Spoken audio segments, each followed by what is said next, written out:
Some days come with unexpected possibilities, new opportunities to take stock of where we are and where we want to be. Sometimes the opportunities present themselves positively, and that's just the way we like it, don't we? We just want everything to be just so perfect.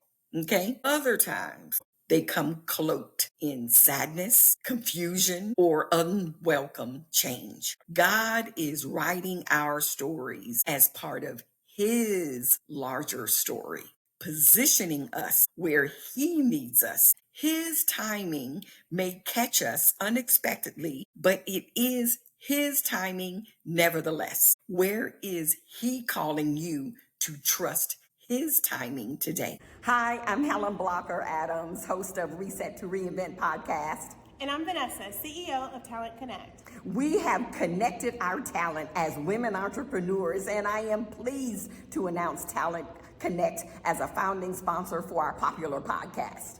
For any of your staffing, payroll, or other business services needs, be sure to check out our website at talentconnectga.net.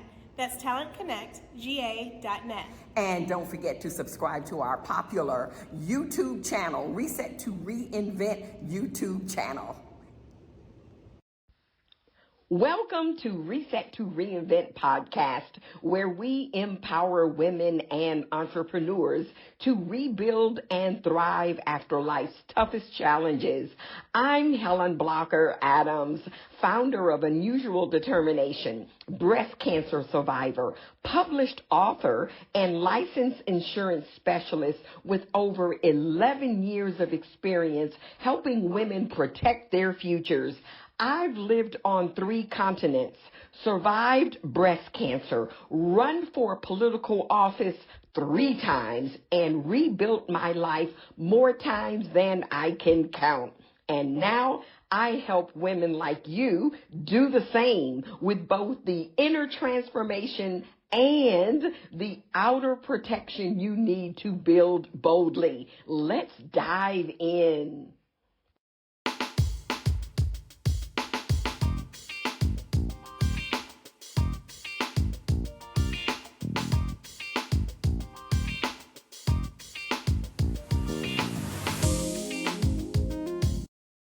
Hello, and welcome to episode 50 of Reset to Reinvent podcast. Yes, yay, it's celebration time. We have gotten to episode 50, which is another milestone for us. Very, very excited about that. Buzzsprout, which is the platform that allows us to disseminate all of our episodes through all of the podcast platforms. According to their statistics, they say that most podcasters don't last beyond 10, 15, 20 episodes, and we've gotten to 50. So I'm very, very excited about that. And I want to thank you, and you over there for watching and or listening to our podcast. If this is your first time listening, then I definitely encourage you to go to our YouTube channel, Reset to Reinvent YouTube channel, and do a binge, one weekend, and just listen to all of our episodes. We've got some really great content out there, good things that can be able to help you grow, help you overcome obstacles, help you get from A to Z. That's what Reset to Reinvent podcast is all about. But before we go further, I need you to do something for me. Since we're on episode 50, I would love for you, if you're not already, to subscribe to our YouTube channel. I want to have 50 new YouTube subscribers this week. Can you do that for me? Share this episode, download it, let people know that, hey, look, Reset to Reinvent podcast is here to stay, and we've got something for you. Okay, so do that for me. I really appreciate it. Now, for this episode, and I'm going to keep moving forward because we've got such an exciting episode planned for you today. What I want to do is what I did. I looked back over all of our episodes and identified the top 5 episodes, the number of downloads. Okay. And with that said, we're going to roll into each one of those and give you some clips, some short clips from each one of them, which is going to capture what Reset to Reinvent podcast is all about. Okay, so we're going to get ready to start with episode 50. Once again, thank you so much for being a part of this movement of Reset to Reinvent. Enjoy. June 16th, 2025. This was episode 16, the number one downloaded podcast of Reset to Reinvent. The title of it was called Don't Get Stuck in the Cocoon. This was one of part 4 of a series that I did called Butterflies in Flight.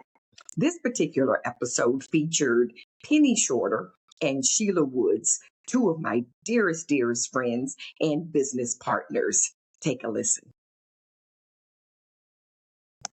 And Sheila, when you first of all, when I sent you the invite, you immediately responded, "Yes, I'll be glad to do it." And so when I told you or shared with you the name of the series, Butterflies in Flight, what came to your mind? What made you what came to your mind when I shared that theme with you? I've been asking everybody this question, and I'm getting different things from different people. So I wanted to throw it out there to you as well. Right. Well, my father came to mind. Oh, The year that he passed, we kept seeing butterflies right after he passed. I mean, they were everywhere. And so it became a theme for me and my granddaughters and for my sister to honor that. We all have butterflies all over the house. So when I saw that, I was like, Daddy, okay, I hear you, don't push. But yeah, that was how we got through it. We kept seeing them, and it was a symbol to us that life goes on, that we can press on, and we will be okay. And we are. We're 10 years later now, and we are. My father was the centerpiece of our family, yeah. so to lose him like that, it was just a bit devastating. But again, like I said, we pressed through. The girls are grown. Even got a married granddaughter now. I didn't tell you that. Mm, Uh, so wow. uh, yeah, so life has kept life, and it brings good and it brings bad, but we keep pushing. And so, Sheila, over the years, you've always, excuse me, you've always been one of in our organization, Consolidated Planning of America, you have been one of our most, if not the most consistent writer, consistent, even when you were having some serious health challenges, and you still are, but you have come such a long way. And so I want you to talk about the word consistency and how important that is, not just in the insurance industry, but in life, in any type of business. That's what we call you, the queen of consistency. So there's a reason for that, and let's talk about that word consistency. Well, consistency to me means to keep moving, to don't stop, don't take breaks. You keep moving, whether it's something that life throws you or whether it's a business, the type of business that we're in. It's not the easiest thing, but it's very, very doable and it's very rewarding. So consistency to me means I continue to do the same thing every day. Mm. Get up, say my prayers, talk to the Father, get my instructions, and help people. And that became who I was for the last 8, 9 years. I don't know to do anything else. Even when I was in rehab, that helped me because I love helping people. And so that was what I needed for me to keep going. I was like, I gotta talk to them. I gotta see the people. Even during COVID, it was everybody was talking about COVID and stopping and not going. No, my business turned up during that time because Mhm. I wanted to help people. And I remember going to the hospital one day with GERD when I figured that out. And the lady said, but the nurse was asking me how was I, and I told her, I said, no. She asked me what brought me in, Mhm. and I said, I want to make certain that I don't have COVID because I don't want to give it to any other people that I'm going to see. Mhm. And I just start crying, just cracking out tears, and just at the thought of causing them some harm did something to me. I was like, no, I got to make sure I'm good so that when I go see them, I'm not bringing them anything extra. Right. But yeah, so I mean, it's never giving up. You just keep fighting the good fight, and you keep helping people, and you keep living, you keep pushing forward. Like I was talking about my dad, quitting was not an option. Mm. It never is for me. And me being a part of an organization like what we have, the encouragement was there. I didn't have to wait until I got sick to get it. I had the encouragement all along. All of my training was encouraging me to do what I needed to do to overcome this obstacle. I fell upon a Montessori school. Now, Uh-huh. Helen, this is so incredible. The owner of that Montessori school said to me, we don't want just anybody to take over our school. We want someone to come in that's going, number one, hold up the name Montessori. Mm. And number two, love the children. Mm. And they were actually interviewing buyers.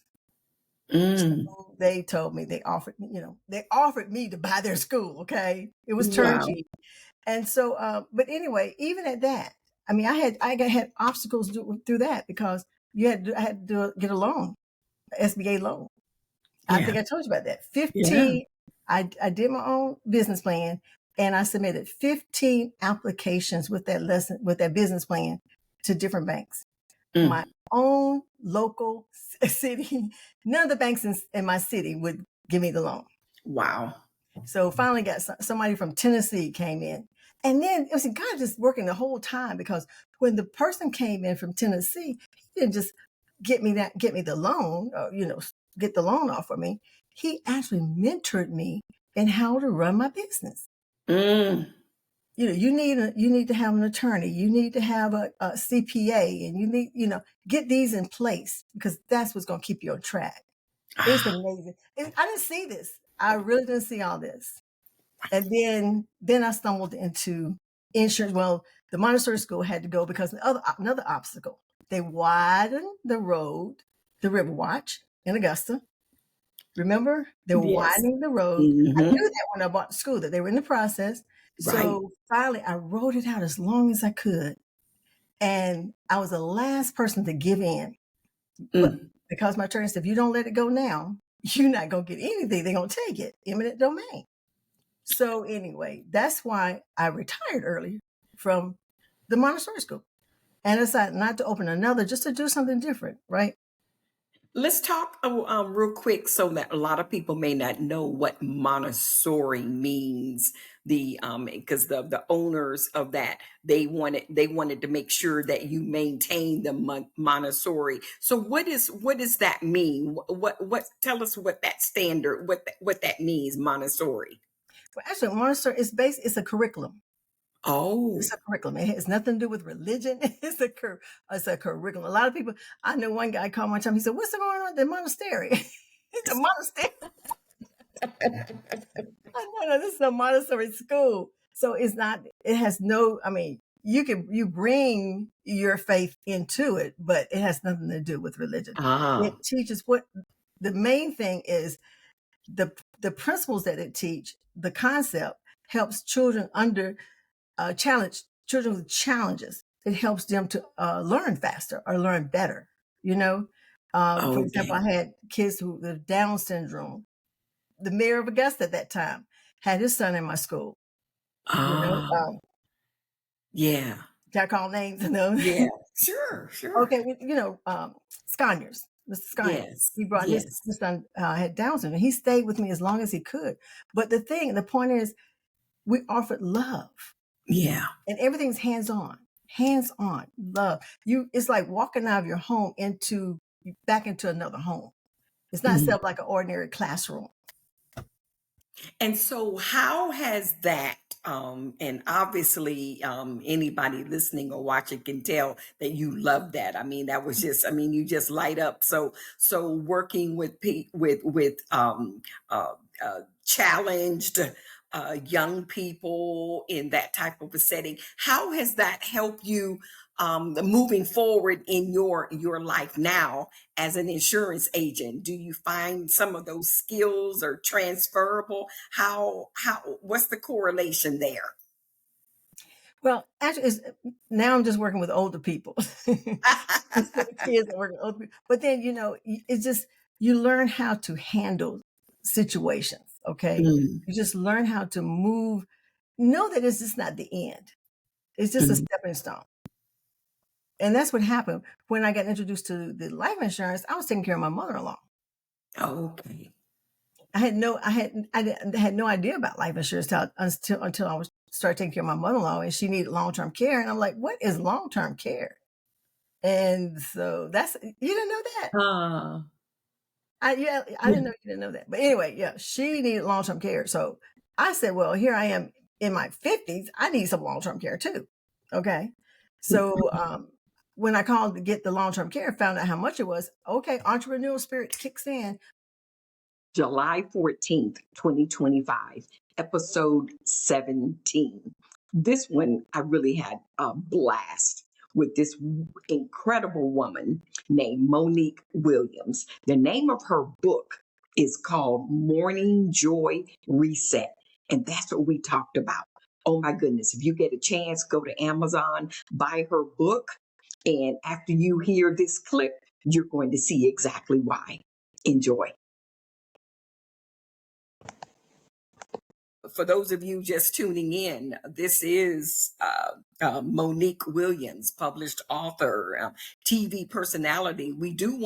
I do want to talk about that for a few minutes because someone might say, well, why is she called? Well, she talks for a living. So she's probably done, she's probably been on camera. She's probably been out in the field interviewing, out in all the weather, and who knows what she's done today before this interview this evening. So I'm going to give you a pass for that, Monique. Absolutely.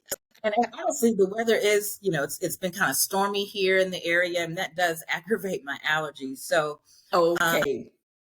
But thank you for that. Yes, to answer your question, it was a long, arduous process, and it happened similarly to, like you said, some women started out, and then we ended up with 10, plus myself. So, and I get it. I get it.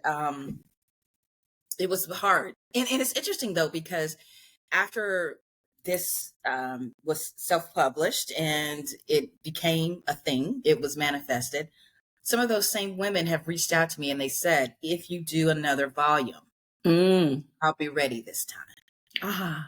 So I think a lot of times people have to I think a lot of times people have to kind of see it, that it's going to be, Yeah. because this was the first. And so that's tricky with any groundbreaking thing, right? Anything that's starting out, any startup. Right. So I understood all of the trepidation, all of the hesitancy. I did not push because people go through their own grief in their own way. One chapter is so profound. They're all so profound, really. I don't want to give away too much of the book, but this particular chapter, this particular co-contributor lost her birth mother at the age of 3. So she really didn't have a lot of memories with her birth mother. And so there was a woman who raised her as a mother would. And then a secondary woman who was just as much a mother figure. So we had the birth mom who passed away, and then these two women helped to raise this the one of the co-writers. And so during her writing process of her chapter, she was writing about the mom who raised her as her own, who passed away. And so they had left one other lady who was now, an older lady who was still a mother figure. During her writing of her chapter, the second mother figure passed. Oh my God. And so she comes to me and she tells me this, and I say, we stopped the whole process at that point. I said, I will wait for you because you have to include that. She says, oh, I don't want to hold up the process. It says, no, this process can't without that. Yeah. How unique is that? I mean, that is, and that's why this process has been so, that's transformational. yes. Because as much as we think we're controlling and we're getting it done and all of that, there's some things they're not in our control. There's no way we could have predicted that was going to happen. Right. But I was very prayerful through the whole thing. And I said, of course, we will wait on you. And so we painstakingly, we waited. And the title of her chapter is called It Hurt, But It Helped. Wow.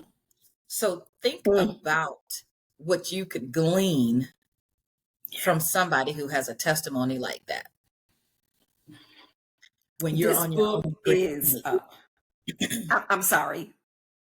I interrupted. I was just saying, think about what you can glean from someone like that, whose testimony is that strong when you are going through your own grief journey. Right. Right. So this book, Morning Joy, is I believe it's going to be a New York Times bestseller. Okay. New York Times bestseller. And I'm sure there's other books out there about, the loss of a parent or mom. But I think the unique title, I think the uniqueness of having 10 women, I would imagine they're from all parts of the United States, different ages, and all of that just makes the flavor of this book so unique, just like Monique Williams. And I just had to, when I saw you at the when I saw that you were going to be there, I mean, I was making a beeline to get a chance to see you and for us to meet in person for the first time, because we've communicated.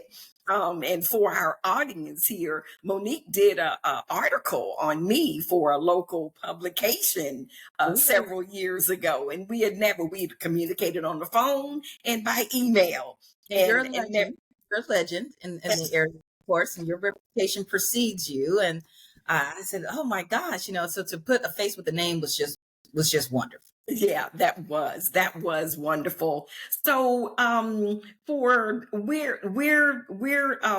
going to be wrapping up in a few, but I wanted to talk about you're a TV personality. You and then of course your mom, she had to reiterate to you 2 or 3 times, you're a journalist. You're a journalist. You're a storyteller, which was kind of like, you can write this book. Okay. And I think that's part of what was going through your head as well. And you said God was sending you those messages that, wait a minute, you can write, you could do this book. You're a storyteller. You can do this. So tell us about your TV experience and how you got into that arena. And where are you from, Monique? I am a Georgia peach, born and bred. Okay. Wow. Town, Georgia, middle Georgia area. I grew up watching the TV stations out of Macon, Georgia, and Atlanta. And I always wondered, can they see me? It looks like they can see me. It looks like they're looking right at me, talking. But my interest was really piqued in 11th grade. I knew that I always loved words. I always loved when we had spelling tests. Oh, I loved anytime we had to write. I love anything English, right? Anything. That's why I'm a journalist. I don't do math very well. So, Okay. um, I but hear you. my teacher in the 11th grade, she asked me, had I ever thought about becoming a journalist? Now, that was the first time I had actually heard the term. And I said, well, what is that? And she told me, she says, you're a great writer. You do so well on your English papers, and you're a great orator, because sometimes we had to do speeches in that class. And I said, I never really thought about it. So that's when I first started looking into what that looked like. And then it was confirmed by my 12th grade English teacher. She said the same thing. Wow. And I ended up going to Georgia Southern University, initially starting off in journalism, print journalism, the writing piece. But Okay. then when I realized I could combine the storytelling piece through broadcast, that's where I really felt like I would be most impactful. Because the media, as you know, as much as a bad rap it gets, it really is a necessity. Right. There are certain things that we would not know about if it were not for journalists, tried and true, reputable journalists, Right. holding people accountable and serving the community and giving voice to people who might not otherwise have a voice. And so I've always looked at my profession as servant leadership. It's never been about anything else for me. That's why I don't even really like the term personality, because I Okay. feel like it takes away. No, I'm not saying that you use it. That's fine, but to me, a personality is different than someone who is a journalist. And so, I was very fortunate. Very soon after I graduated, this was, I don't want to date myself, but this was in the mid 1990s. Okay. And I was able to get a job on air very shortly after I graduated, and that wasn't happening back then, Yeah. especially not for young Black women. And so, um, along the way, I've had a lot of starts and stops. So I've had to reset, to reinvent Oh, myself woo, several times, because as women, we are the ones, I feel like, who have to juggle it all. right. You can have it all, but can you have it all at the same time? And so there were Mm, years where I was a single journalist, really working my way up. And then some other years where I was a married journalist, still working in the business. And then there were some years where I was a married journalist, but I wasn't employed at a station, but I was a stay-at-home mom. And then, so I've had some starts and stops trying to make sure that I was taking care of my family and taking care of my kids. And now, having been divorced for quite some time, my children are now grown. I've always remained active in the news business in some way, shape, or form, even through social media. The onset of that changed the industry quite a bit. mm, But the heart of it, which is making people care and showing people what they need to know to be educated, to be empowered, and to be enlightened. Those are my three goals that I always want to do with my work in my storytelling capacities: to educate, empower, and enlighten. wow, Monique, when you were talking about your uh, journey, 11th grade, senior year, I had similar conversations, or some of my teachers had similar conversations. I love to write, so I ended up going to Georgia State University, The and GSU. another GSU in Georgia. How about that? Yeah. And went to the School of Journalism, and Mhm. I've got a journalism degree with emphasis in broadcast media. And so I've done, over the years, radio, talk radio, newspaper, even a little bit of TV, public affairs. I used to host and produce a public affairs show that years ago, really dating me, and it aired on Channel 12, WRDW Channel 12. And yeah, so we have a similar trail there. Now, I'm going to tell you. Let me tell you this, and I haven't shared this story in a long time. But so you're familiar with Zernona Clayton with Yes, WTBS yes, in Atlanta, Ted yes, Turner station. yes. She was my mentor. Okay, yeah. Wow. She was my mentor, and yeah, the college connected me with her, and I would love to just see her one day because she looks the same, just regal, and wears her Regal. hair the same. Yes. She is the Oh my queen. goodness. Yes. And but my goal was, okay, I want to, graduate and be a newscaster, get on the news. And I had an experience where we did some student interns, and there was an incident where they got hurt, and I had the microphone and I was asking questions about, how they feel and this and that and this and that. And I was like, oh no, I can't do this, because I was about to cry, Mhm. and that was like a deal breaker for me, Monique. At that point, I was like, no, I think I'd rather go a different path, more like talk show format versus a newscast where I'm, in a situation where I'm going to be bawling my eyes out. I'm supposed to be interviewing. So that's a story that I haven't shared in a long time, because I graduated from Georgia State University in 1981. I graduated from high school in 77, and then Georgia State 1981. So that's really dating me. But I love those experiences though. Oh my goodness. And you're right. We do need news. We do need TV and radio news from um now, I know a lot of people like to say they're journalists, but they're not a journalist. They are a personality. You feel me?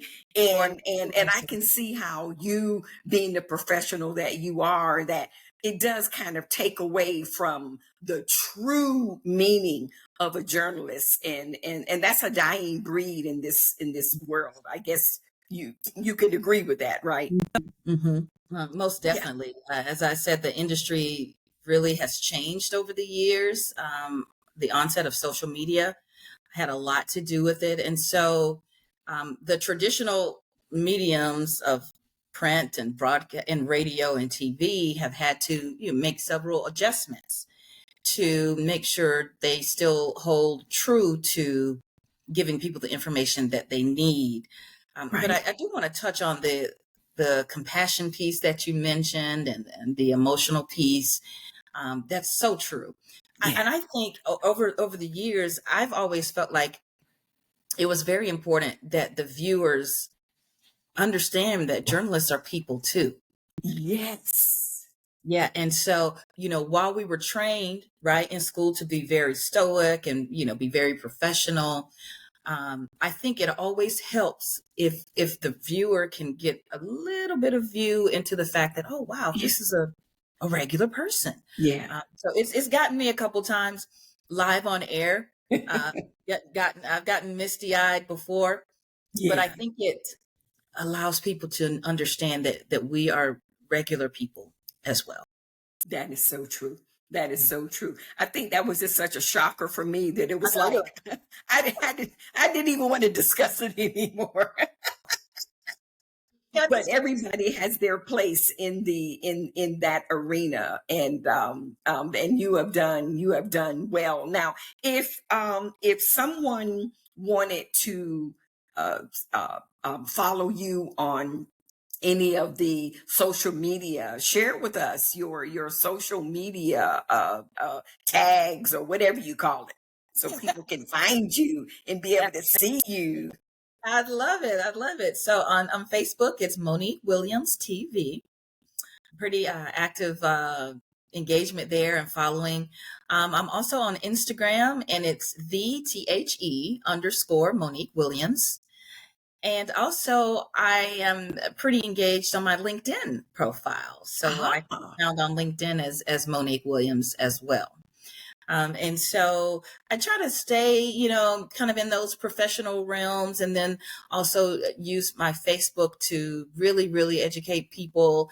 I put everything out there and let the people decide, because another thing is my mantra as a journalist: it's not my job to tell people what to think, but to think. mm. And so I present the information, and you do with it what you will. My Instagram engagement, I'm a newbie on Instagram, maybe in the last 5 years. So I probably could be a little bit more active there, but I do still share things there. And then I'm active on my LinkedIn profile as well. Okay, well, we're definitely going to get more people to see Monique Williams, and I just want to say, is there anything else that you would like our listeners, our viewers, to know about you, to know about your book? Anything else you'd like to share that maybe we haven't touched on? I just think I really want to let people know that morning joy, life lessons from our late mothers, might not be a get for you as much as it is a gift for someone else. Because, even though it's geared toward motherless daughters, uh, maybe that doesn't apply to you right now, but maybe one day it will. Mhm. And even if you are a gentleman listening to this, you know women in your family. If you have sisters and they've lost their mom, or whomever, I'm not going to say it's the end all and be all, but it's a great start. And from the feedback that we've gotten, it's been very, very positive, very promising. I just finished up an 8-week class, those small groups that I was telling you about, just finished it up this Mhm. week. We had 3 young ladies. We go through the book chapter by chapter, and they have just been sending group texts with pictures of their moms and sharing more stories, and just talking about how the class has really helped them to deal better with the loss of their mom. One of the participants, it hasn't even been a year since her mom has been gone, but she got on the call with us, and some of the other ladies, we've been in this journey a little bit longer, so we were able to help her. And that's all I want to do, is help somebody with this. Don't waste your pain, is what I feel like. And if there's a way that you can help somebody, I always tell people, when you open your mouth and tell your story, it gives others permission to do the same. Can you say that one more time? I think somebody may have missed that. When you open your mouth to tell your story, it gives others permission to do the same.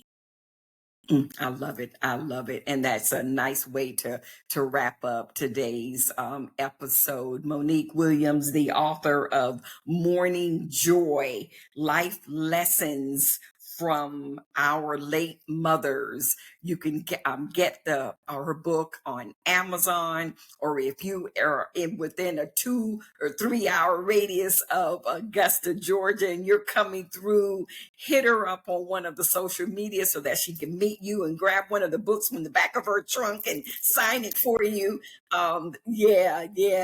This has been just amazing, and I really am so grateful that we were able to make this happen. I know your schedule is very busy, but I just think your book needed to be on my podcast, and I really appreciate you. Thank you so much, Monique. There are so many things that impact our mindset every day, day in and day out. And so, what I did back in December, I had an episode that focused on 3 mindset shifts.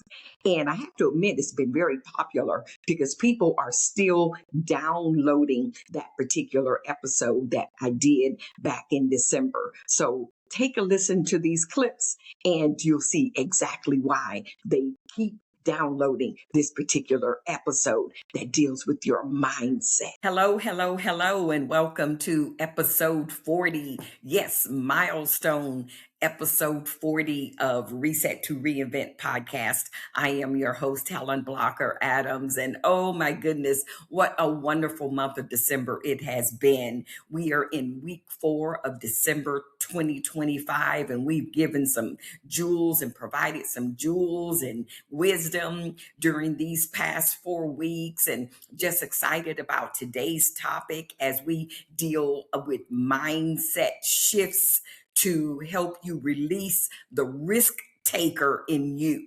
That's right. We're going to let you know that you have permission to be a risk taker. You are a risk taker. You just didn't know it. I'm going to share with you 3 mindset shifts that will release that risk taker in you, and oh boy, you're never going to be the same after you watch and or listen to this particular episode. I hope that you have listened to the other ones this month, episode 1, for the first, second, and third week of December. They all connect together. We're talking about getting that mindset right. We're talking about goal setting, which was last week, and hopefully you'll go back and listen to these over and over and over again, because the goal is by January 1, 2026, we don't want you to be getting ready. We want you to be on G-O, go, G-O, go, January 1, 2020. January 1, 2026. It got me all excited here. Before we go further though, what I would like to do is to remind you to subscribe and or share and download these episodes. Definitely, I want you to go to my YouTube channel, Reset to Reinvent podcast YouTube channel. I would like for you to subscribe. We really want to spend a little bit more time pushing and getting our subscribers up on our YouTube page, okay? YouTube channel. Guys, I do want to say also, I want to thank so much for our founding sponsor, Talent Connect. Talent Connect, check them out. If you're a small business owner and you need help with getting your payroll done, okay? If you need help getting your payroll done, if you need help hiring part-time, full-time, temporary workers, call Talent Connect. But do even better, go to their website, talentconnectga.net. Talentconnectga.net. Check them out. They will take care of you. They will take care of your needs, especially if you're in Georgia or South Carolina. Okay, thank you so much. They're founding sponsor with Reset to Reinvent podcast. And we've got so many exciting things planned for January and moving beyond. I just can't even talk about it all. I just can't talk about it all today. But here's what I want to do before we get started. I'm recording this episode, obviously, before the date that it launches. And I have to share with you, I received something that was just warmed my heart. I mean, it popped up minutes before I was getting ready to record this episode. And it was she's a new subscriber to my YouTube channel, and that is just so cool, so cool. And and she made a comment, okay, and the comment was, "Thank you, Minister Helen, for transparency and godly wisdom. Holy Spirit once said to me, obedience looks good on you. Thank you for the reminder and encouragement to stay, pardon me. Thank you for the reminder and encouragement to stay in God's word, which has the answer for everything. And this is Mamie Scott. I want to thank Mamie Scott for being a new YouTube subscriber. And thank you for that comment that just warmed my heart. And of course, I want to thank my girl Kenya because that is her favorite aunt. And I had to just give her a shout out. And I want to thank Kenya and everybody out there that's sharing the my messages, sharing this podcast, sharing these episodes. I I just can't express enough how much it means to me to not only get a response, but if I can impact one person, if I can impact one person, that's my desire for each episode. Obviously, these episodes are hitting or reaching a lot of people, and there's still so many people who are not aware. But those who are, I want to make a difference, and that is part of what God's purpose is, I believe, for my life. Now, also, what I want to do is on today, the day that I'm recording this, and it happens to be December 20th. You know how we have different um, devotionals, and I have a variety of devotionals that I use, okay? And this particular one, a lot of times I forget about it because it's in my office, and sometimes I don't go directly in my office because I work from different parts of my house. And I just so happened to go in there looking for something else. And then I looked at the date of December 20th, and this is what I found in this devotional. Okay, this devotional. I've got to read it. I've got to read it. Okay, December 20th. And it says, self investment, pouring into your purpose and superpowers is a powerful way to build divine confidence and to show God you're serious rather than just giving lip service. OMG. Oh my goodness. That's what we're talking about this month. That's what we're talking about is getting our mind right, getting our focus right, making sure that we're obedient to God, making sure that we're in alignment with what He wants us to do. We want to have clarity on that, full clarity and a game plan as you go into 2026. And what does that require? Self-investment. You got to spend time in the Word. You got to spend time reading books. You've got to spend time with coaches and mentors. I think I mentioned last week or the week before that if you think about some of the most high income level people all over the planet, millionaires and multimillionaires and billionaires and top high performing athletes, they have coaches. And a lot of times more than one, depending on what part or aspect of their life they want that coach to impart in them. That's self-investment. You've got to invest. You can't just keep doing what you've been doing and staying with the same environment of people and expect to grow and go to a different place. It just can't happen. The laws of the universe is just not designed to do that. God wants us to expand. He wants us to believe and have faith. And you can't do that when you stay in a little box. That's what we've been talking about this month of December. And so I just thought that message about self-investment, pouring into your purpose and your superpowers. Oh my goodness. That was good. That was good. I sure hope that resonated with someone. It sure resonated with me, and that's why I had to share it with you. Okay. And that's one of the things I think those of you who are regular watchers or listeners and you know me, you know if I get some information that I can be able to share and make a difference in someone else's life, doggone it, I'm going to share it with someone else. I'm just going to do it because That's just who I am. Okay. So as we dive into episode 40, milestone episode, 3 mindset shifts to help you release the risk taker in you. That's what we're going to talk about today. Oh boy. So here we go. Here we go.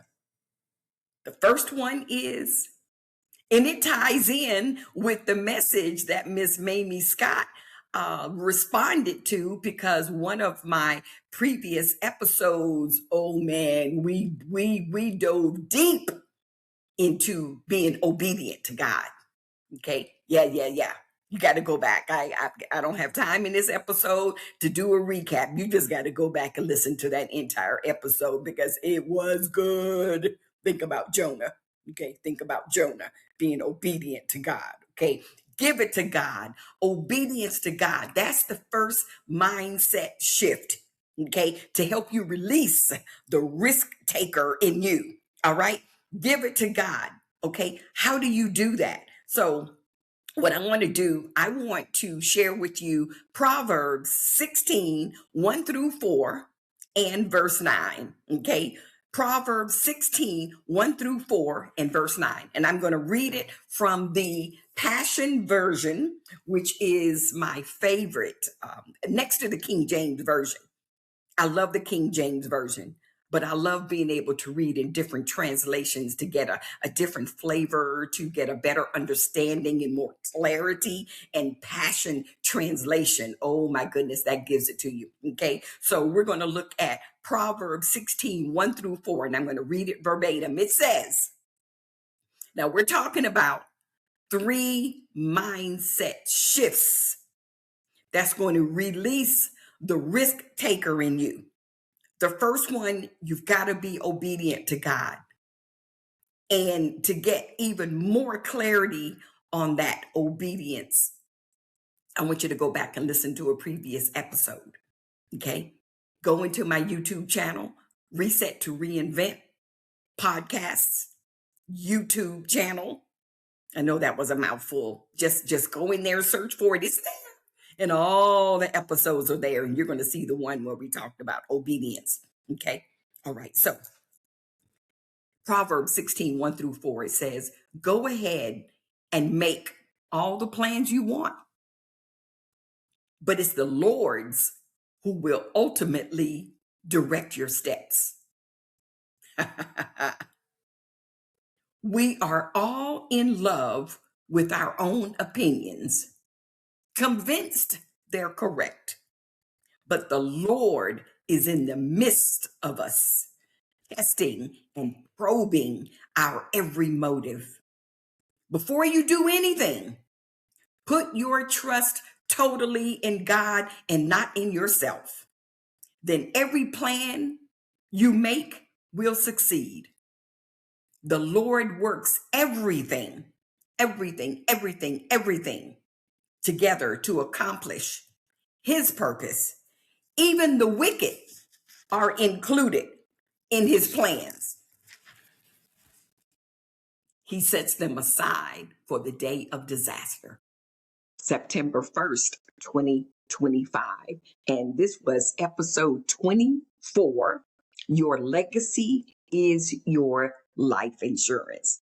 This was another very popular episode. Take a listen to this little clip, and I encourage you to go back and listen to the entire episode. Enjoy. I am so grateful to have a platform like this, to be able to reach a global market and be able to say, you know what? Hey, look, guys, life insurance is important. Let me educate you. Let me just bring some awareness to you. It's not just the life insurance agent that's trying to make a buck and sell you a life insurance policy. No. We want to help your family have peace of mind. So there is an organization, a nonprofit organization called Life Happens. And that's where you're going to probably see a lot of paraphernalia, a lot of social media information, and it will come from this particular organization. They were founded in 1994 by industry leaders who recognized the need to provide more people with educational information about life insurance and related products. Because in any industry, a lot of times a person, let's just say if I come to your house and you do or do not have life insurance, if you're there are some insurance agent that just want to go in there and just be hard and aggressive, and yes, you need this, and yes, we know everybody needs it, but at the same time, we've got to be empathetic, we've got to be compassionate, we've got to be able to meet their needs, not only the need for life insurance, but as it relates to their pocketbook as well. Okay. And so it also means that there are some agent partners. I know I do a lot of educating. I like to let people know the different types of insurance and let them know what to expect and educate them. So sometimes you need a neutral party like a nonprofit organization. And that's what Life Happens is all about. They're a neutral organization. Our last of our 5 top episodes, of our top episodes of all of our episode 50 episodes of Reset to Reinvent podcast. I'm so excited. I hope that you have enjoyed this unique episode today, episode 50. So this one was one of my favorites as I explored the evolution between a caterpillar to a butterfly. And it was the start of my 4-part series. And this was done in June. And this was episode 11. Episode 11 of Reset to Reinvent podcast. And so if you get a chance, listen to this entire episode. It was really, really good. But take a listen to this clip. Enjoy. And so over the course of the next 4 weeks, I'm going to expose you to some women, some dynamic women, guys, that have not only had a lot of success in the insurance industry, but they have done so in the midst of adversity. Some adversity that's like, oh my gosh, how in the world are they even still here, mentally and physically? So I think we all can agree that each of us has had some type of trauma or despair or difficulty in life, personally and professionally. And remember, that's what Reset to Reinvent podcast is all about. It empowers women.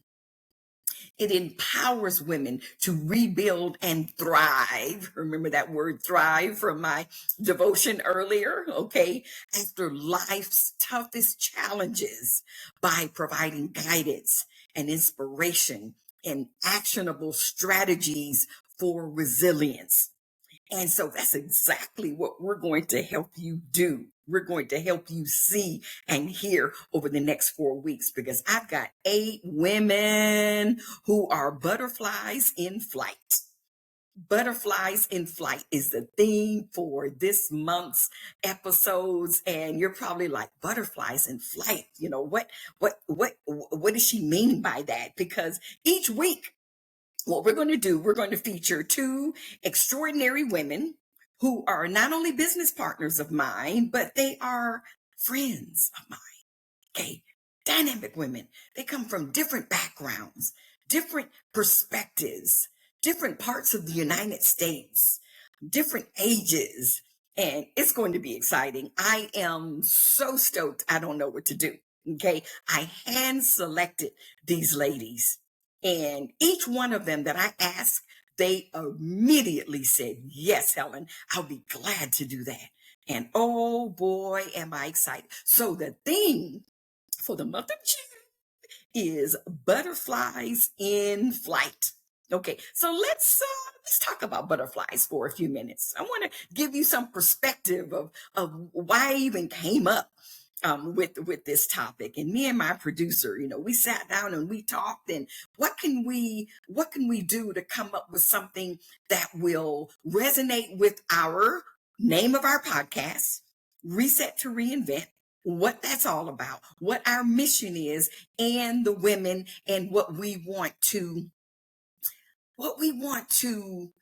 um what we want to get across in the month of June. Okay. And we came up with butterflies in flight. And so I want to clearly illustrate the power of butterflies and how their evolution, even to become a butterfly. Okay. And the women who you will meet over the coming weeks, oh my goodness, you're going to say, yep, Helen's right. They're butterflies, all right. Okay. It's pretty extraordinary, if I don't say so myself. And I handpicked these women because they exemplify to me butterflies in flight. So let's look at a butterfly. Let's look at something. So the series of changes in shape, form, and activities that a butterfly goes through during its lifetime is called a life cycle. While the complex biological process involved in the transformation from caterpillars to adult butterflies is called metamorphosis. Butterflies undergo complete metamorphosis in which the young differs from the adult in terms of their looks and feeding habits. Butterflies go through 4 different stages in their life cycle. Each has a different goal. Each of these life cycles has a different goal. Interesting. So when I did the research on this, I was like, wow. So the caterpillars, for example, they eat a lot. Okay, those little slimy creatures that, crawl, and caterpillars. And if you think about it, caterpillars, they're not really pretty creatures, are they? No, they're not really pretty creatures, okay? But they eat a lot, whereas adults reproduce. Depending on the butterfly species, these stages last from several weeks to a year. So here's stage 1 of the life cycle of a butterfly. The life cycle starts with the adult female butterfly laying a cluster of small round eggs on plants, which become food for the tiny worm-like caterpillars that hatch 4 to 6 days after they are laid. Now, I've highlighted certain words in each of these cycles that I'm going to go back to that will tie in to give you more frame of reference and understanding of where I'm going with butterflies in flight. Okay.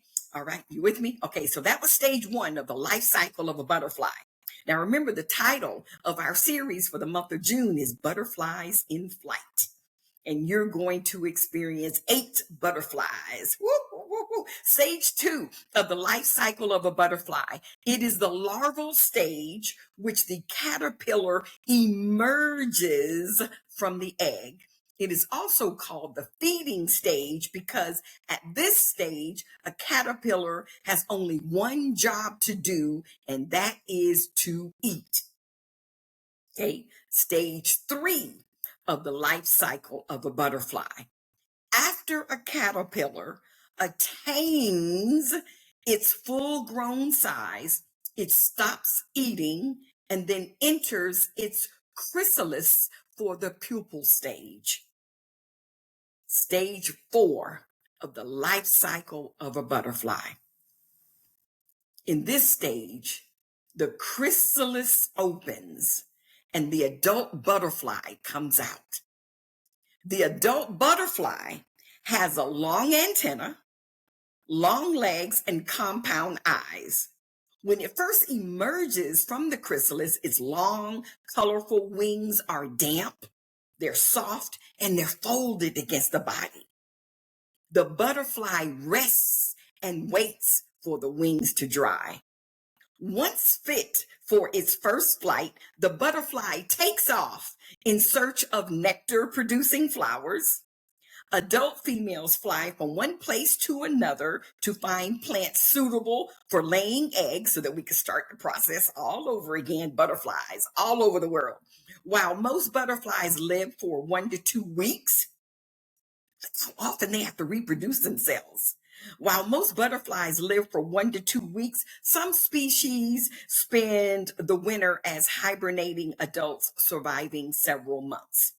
So now what I want to do, okay, these are the 4 life cycles of a butterfly. And so what I want to focus on a few key words from the butterfly description that I just shared with you. And think about it. Think about this description that I just shared with you, and think about your life. Think about how you come from where you were to where you are today. You know, a lot of us, let's talk about this for a second. A lot of us tend to discount a lot of things that we've done, a lot of accomplishments we've had, because in our mind, we think they're little. They're just little. They don't mean anything. But yet all of those little, so-called little accomplishments, they add up to a lot.